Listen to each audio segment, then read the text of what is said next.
Look, my top rated book on confidence is called The Super You. I'm sending it to you, physical book, free. Go to the link down there. You got it. DreAllDay.com. Dre Baldwin with DreAllDay.com.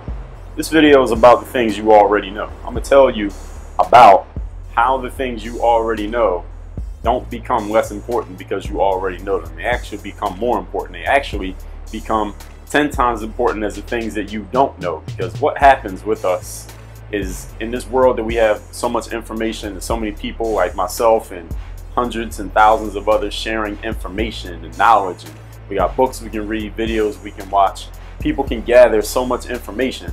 The problem is, the challenge is, rather, as human beings, we still have this limitation of that we can only focus on one thing at a time. So while you can know a whole lot of information and know a whole lot of things and have read a lot of books and watched a lot of videos and listened to a lot of podcasts, that doesn't mean you can enact and actually utilize everything you know at all times. And the more things you know, actually, the smaller the percentage of things that you know you are actually putting into action in your life. So we want to talk about this whole concept of you already knowing things and believing that just because you already know something, it means it doesn't have as much value or worth, or that you don't need to be paying attention to it. Because I found that people do this. They say, well, yeah, I already know that because I read it in this book, or I already heard you talk about that in this video, or I heard you mention that in this podcast, or somebody else said it and then you said it, so it sounds similar to that, so I already know that, so I don't need that. Listen, the things that you already know are the things that you most need to be paying attention to. I'm going to explain to you why. Point number one, just because you know something does not mean you really know anything. Just because you quote unquote know something doesn't mean you actually know it. Understanding that knowing things means if you really know something, that means number one, you've experienced it, and number two, you can teach it to somebody else. That's how you know something. See, a person who is, let's say they started a business and they start teaching classes on how to start businesses or how to run a business or create a product, those people actually know, because they not only been through the experience, because knowing is not just reading a book or watching a video, or your man did it, or your cousin did something, or your brother or your dad. Knowing means, number one, you have personally been through the experience, and number two, you can teach somebody else how to do that thing maybe better than they're already doing it, or teach them how to do it if they don't know anything. If you're not teaching it, you don't really know it. That's the number one point. Number two, how many times you had to tell people things in your life? How many times have you had to tell somebody something before they actually acted on it? You ever had to tell somebody something more than once, the exact same information, maybe try to give it to them in a different way, then maybe they'll listen to it this time, or you just keep repeating it until finally 3 years later, 3 weeks later, 30 minutes later, they finally understand what you're saying, they actually do something with it. Maybe you've been this hard-headed individual who had to be told something over and over again before you actually got it. Maybe it was just too complicated for you to get it just from one exposure. You had to hear it multiple times before you understood it. We've all been through this. Why? Because we're human beings, because we already got a lot of stuff in our heads. We got to create some space for new information.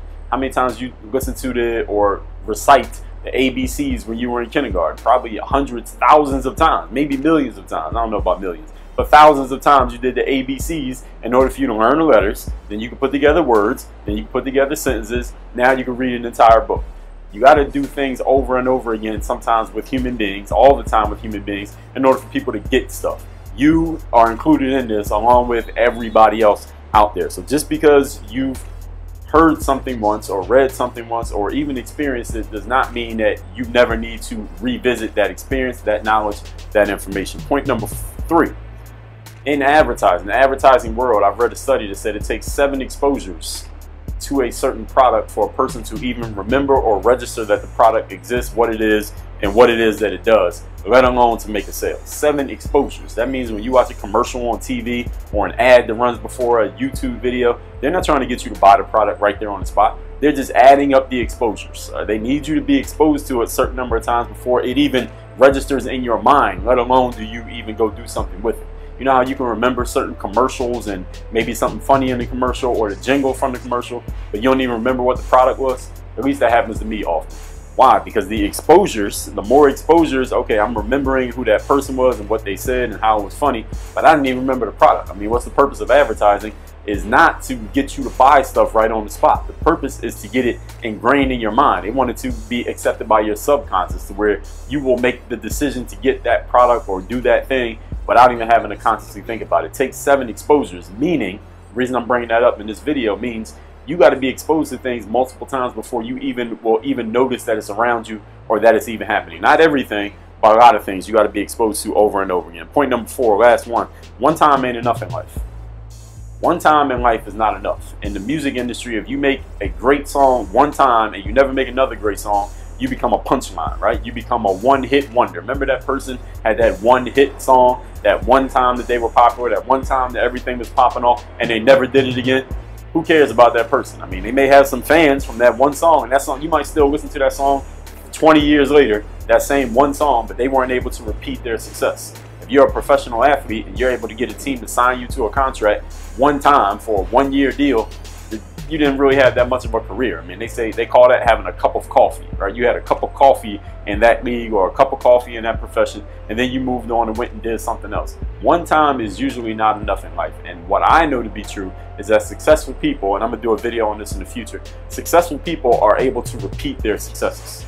See, it's not just that they were successful one time. There are times in life where one time does work, such as winning a lottery or getting a big investor for your startup, or maybe just getting into the pros. That one time may help you lead to future times if you perform in that one opportunity.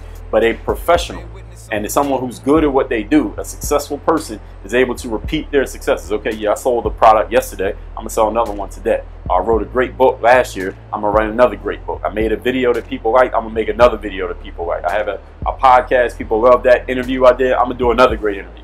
When you are good at what you do and you want to be known as a success, that's not just one time. It's you got to do that over and over and over again. You must repeat your successes. Now, not the successes that people say you got to repeat, but the ones that are actually building your successes, which may be different from what the general public thinks. But you need to know, how can you repeat those successes over and over again? So the general idea of everything I'm saying here in this video, which you should get by this point, is that just because you've been through something, did something, know something, does not mean that it's no longer valuable, does not mean it's no longer useful. It means you actually need to pay even more attention to it so you can repeat it, eventually make it into something you can do something with, and sustain, repeat, duplicate your successes. Work on your game. DreAllDay.com.